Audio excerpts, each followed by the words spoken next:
Hello, everybody.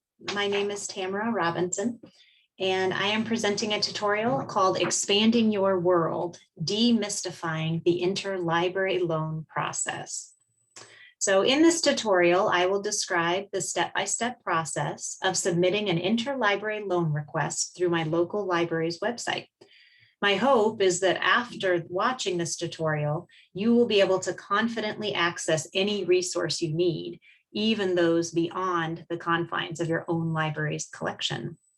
Although I will begin the process by accessing ILL through my library's website specifically, if your local library offers ILL, then the steps I demonstrate once I get into WorldCat, the WorldCat request pages, those will be universal. Please contact your library directly if you're unsure if your library offers the ILL service, or if you need help knowing how to access the ILL features on your library's website. So let's get started. For this exercise, I am going to be looking for a cookbook called Now That's Cookin', a collection of recipes from Successful Farming Magazine and the Machine Shed Restaurants. So I've already searched my library's online catalog. This is my local library, Olathe Public Library. And I've already searched for this book within my library's online catalog, and I found no results. And so therefore, I know I need to expand my search beyond my county's collection, Johnson County's collection. So on my library's homepage, I hover my mouse over the services tab in the header, and I see an expanded list of clickable service options. So I am interested in interlibrary loan, the third option on the very left-hand side. And so I click on that selection.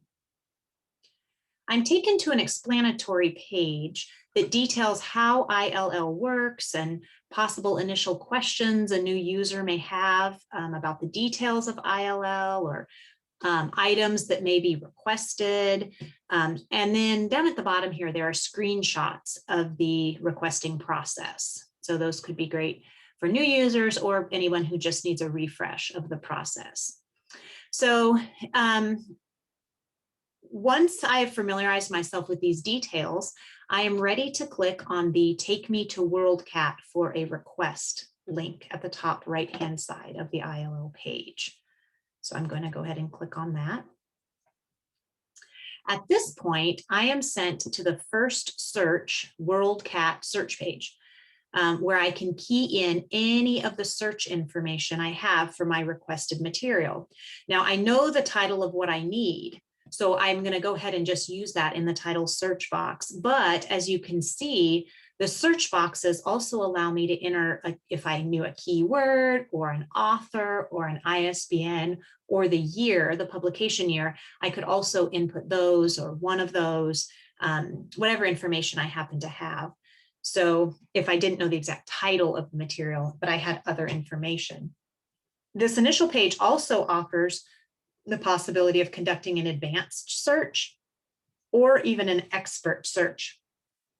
And those would give me options of expanding or limiting my search if I needed more qualifiers for what I was looking for, as you can see here.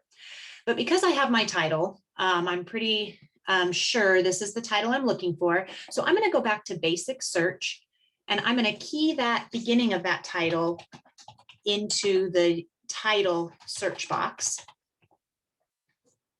And I'm going to click search and see what it brings up. So a total of 30 results are presented. It says all here at 30.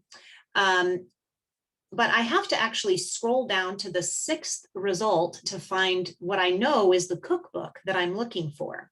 So in comparison, if I go back to the basic search page and I add quotation marks around my title to signify to the search engine that I want that entire title phrase together searched, and then I click search, I'm presented with one result, and it looks like exactly what I'm looking for. It's a book that I know I know I'm looking for an actual print material book. And if I scroll down a little bit on the information that I've provided, just to verify, I know that it's recipes from the machine shed. So this looks like exactly what I was looking for. So that was a successful search using that title and quotation marks around the title. So because I know that my library does not have this book already, under the availability section, I'm going to click borrow this item from another library. It looks like there's 9 other libraries throughout the world that have this item. So I'm going to need to borrow from one of those. All right, so the subsequent page that brings up is a fillable form where I input my information, my personal information. For this, I'm just going to put in my name and my library card number, since those are what's needed.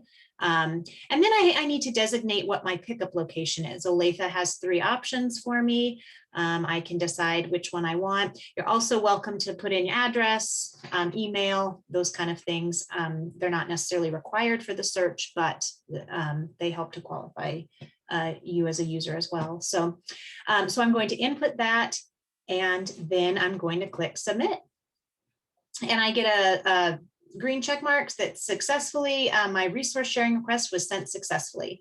I know that my library will send me an email. I have set my notifications up in such a way that I'll receive an email once my materials are ready to be picked up. And so I can just go to that pickup location and get my materials.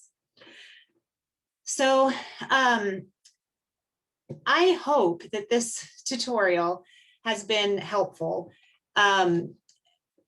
And opened up a world of possibilities for accessing materials through ILL. Collaboration between libraries benefits everyone.